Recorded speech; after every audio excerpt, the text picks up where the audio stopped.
Alô, você tem um minuto? Tá podendo falar? Posso te ligar? Preciso te falar uma coisa.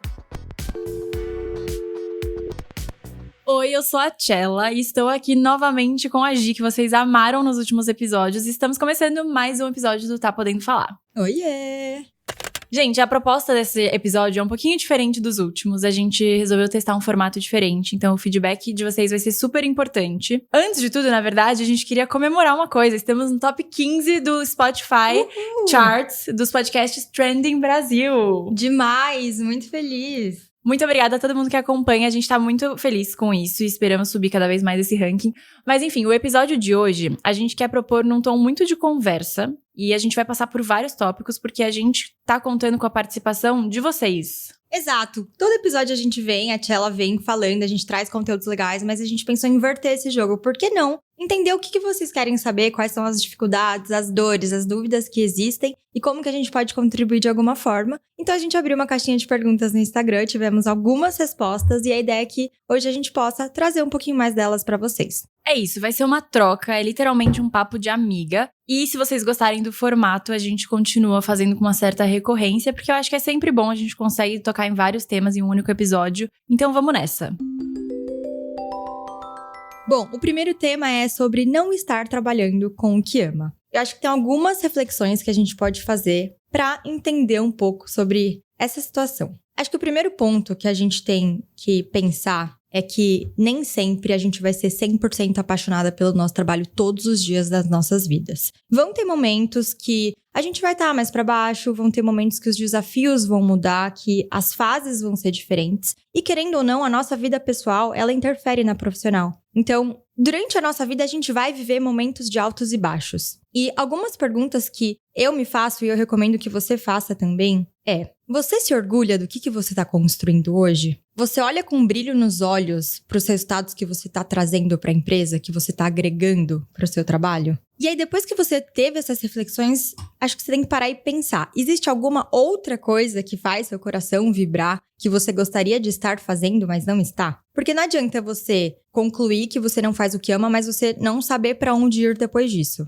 E tem um ponto que eu sempre paro para pensar que é: existe uma diferença entre você fazer o que você ama no seu trabalho, mas você ter um hobby que você ama. E eu acho muito legal a gente separar essas coisas. Então, por exemplo, você pode trabalhar com algo que você gosta e fazer um hobby que você ama. Acho que se a gente fica muito preso em, nossa, eu preciso trabalhar com aquilo que faz meu coração vibrar, talvez a gente nunca encontre. Então é você encontrar um emprego que você tá em paz, que você tá tranquila, que você sabe que você tá dando o seu melhor, que você fica feliz com o resultado que você tá gerando. E, consequentemente, você pode ter um hobby que você vai amar e agregar cada vez mais na sua vida. O trabalho, ele é um pilar muito importante nas nossas vidas, mas ele não pode ser o centro de tudo. Total, Gi. Eu acho que quando a gente começa a desromantizar um pouco o trabalho, porque hoje existe muito isso, né? E eu confesso que eu faço bastante isso também involuntariamente. Mas quando a gente entende que o trabalho pode ser um meio para você conquistar seus sonhos, um meio para você atingir seus objetivos financeiros, tudo fica mais leve, né? Eu acho que, assim, é importante você gostar do ambiente, porque você vai passar mais tempo com os seus colegas de trabalho do que com a sua família. Então, não é pra ser uma coisa pesada. Mas, ao mesmo tempo, tem muito isso que você falou, que é a gente entender o lugar que o trabalho tem que ocupar na nossa vida e colocar ele nessa caixinha. Exato.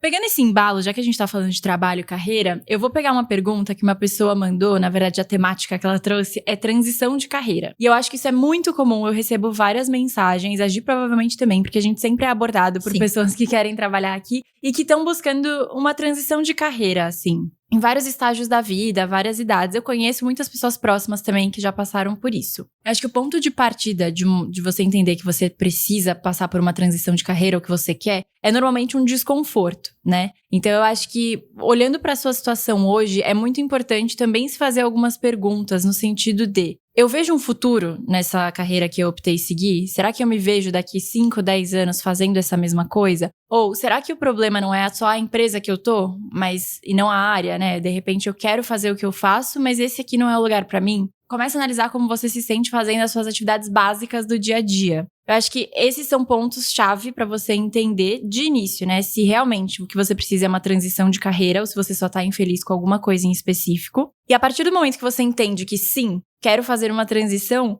acho que um passo super importante é começar a conversar com pessoas do mercado que você quer migrar. Então, aborde pessoas no LinkedIn, procure pessoas próximas que estão nessa área que você quer entrar, conversa, convida para um café, acho que seja primeiro interessado naquela pessoa antes de querer se vender ou, enfim, tentar alguma oportunidade. Exato. E se você não tiver um norte de, meu Deus, pra onde eu vou, eu acho muito válido você procurar uma orientação profissional. Tem muitos profissionais que falam disso e que te ajudam a dar um norte para que pelo menos você saiba qual é a área, se é biológica, se é humana, para que você consiga fazer uma transição tendo mais certeza de onde você quer chegar. E nunca é tarde, eu acho que ter isso em mente também, de que você pode migrar, você pode resolver começar um projeto novo, você pode começar a empreender com a idade que for, e nunca é tarde para arriscar.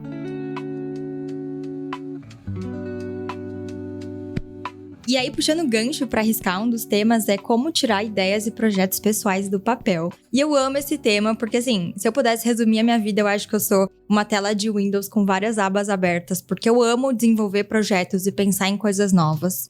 E eu acho que, antes de tudo, quando você tá com essa sede, com essa fome no coração de criar um projeto novo, é você fazer um brainstorm e tirar tudo que tá na sua cabeça e colocar num papel. Porque se a gente só deixa isso no campo da mente, vira um embaralho, é muita coisa passando. Então, se organizar e realmente estruturar. Tá, o que eu tô pensando? Como eu posso fazer? E aí, uma vez que você já tem isso um pouquinho mais definido, eu acho muito legal conversar com pessoas que têm projetos parecidos ou que possam te ajudar e te instruir nessas ideias para que possa somar dentro da sua estratégia. E algo que eu venho fazendo muito toda vez que eu tenho alguma ideia nova, um projeto novo, é usar a inteligência artificial. Eu acho muito importante a gente poder ter esse auxílio, porque ela sabe de tudo, ela consegue pegar benchmark de pessoas e marcas que usaram de tais estratégias para que você possa criar um plano de ação e saber por onde começar. E acho que para fechar, para você realmente tirar ideias e projetos pessoais do papel, é você agir. É você tomar o primeiro passo, é você ter coragem e enfrentar. E acho que as coisas elas vão se ajeitando, mas muitas pessoas têm medo de começar. E aí fica com tanta ideia, com tanto projeto guardado e não tira do papel. Então acho que como tirar ideias e projetos pessoais do papel é simplesmente tirando. Perfeito, e acho que começar nas condições que você tem agora, né? A gente fica comparando com o começo de outras pessoas e acha que todo mundo começou perfeito, mas se cobre menos. Acho que o começo nunca vai ser perfeito, e se você olhar pra trás de várias coisas de sucesso que você mesmo já fez, provavelmente a primeira vez que você fez elas foram bem diferente do que é hoje. Então, não se cobre tanto nesse começo e só dá o pontapé inicial, né?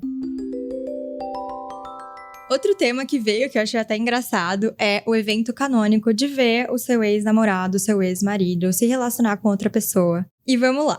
Se eu pudesse falar algo sobre isso, eu acho que se estende para qualquer situação. Por exemplo, ver uma vaga de emprego que você queria muito ser ocupada por outra pessoa. Acho que isso é muito mais sobre como você vai levar isso pro seu coração do que, de fato, o acontecimento isolado em si. Porque a gente não tem controle do outro, a gente não tem controle do externo, a gente só tem controle das nossas ações e dos nossos pensamentos. E tem uma frase que eu gosto muito que é: as coisas têm o peso que a gente dá. Então a gente precisa mudar a ótica. Se o seu ex-namorado começou a namorar, tudo bem, vai chegar um momento que você também vai começar a namorar. Então não traga um peso desnecessário para sua vida. É muito mais sobre você parar de olhar pro lado e começar a olhar pra dentro e pensar que a vida é sua, e quanto mais você alimentar um sentimento que não te agrega em nada, mais estagnada você vai estar na sua vida. Total, e eu acho que é lembrar também que todo relacionamento termina por um motivo. Provavelmente você tem os seus motivos também que te faziam infeliz naquele relacionamento. Quando a gente vê de fora, a gente romantiza muito também o relacionamento alheio. Então você tá olhando pra uma situação achando que aquilo ali é perfeito, sendo que muito provavelmente eles também têm as questões deles. Fica tranquila que no final tudo dá certo.